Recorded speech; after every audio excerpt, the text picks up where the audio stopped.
Hello everybody. My name is Karl van den Broeck, coordinator of BOZAR Agora. Together with my colleagues from BOZAR Literature, I welcome you from BOZAR, from the Great Hall Henri Leboeuf.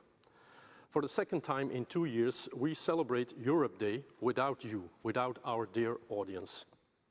To commemorate the Schuman Declaration that laid the foundations for what we now know as the European Union on May the 4th, 1950, we wanted to invite a series of interesting speakers, as is the tradition in BOZAR. But we were forced to talk to them online. In the first part of this digital event, we will present to you our second edition of May Day magazine. Together with the pan-European collective Are We Europe and our partners from Bertelsmann Foundation and Evans Foundation, we look into the future.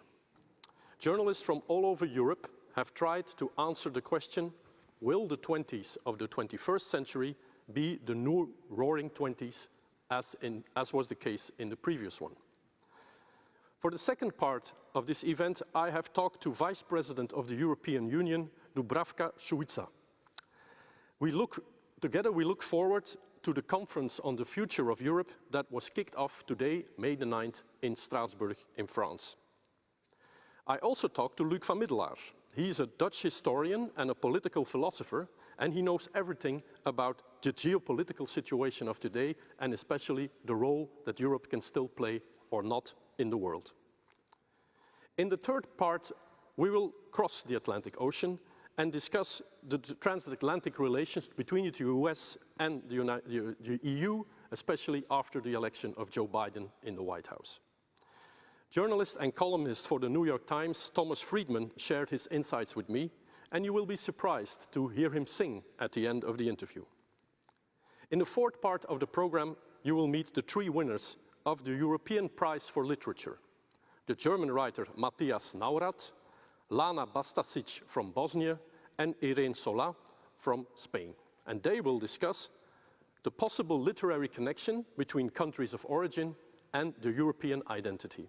And they do that in a roundtable with VRT journalist Nikki Aerts.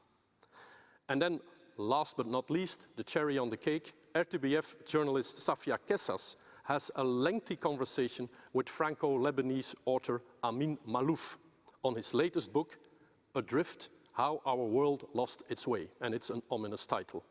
In his book, he offers a perspective on these transatlantic relations.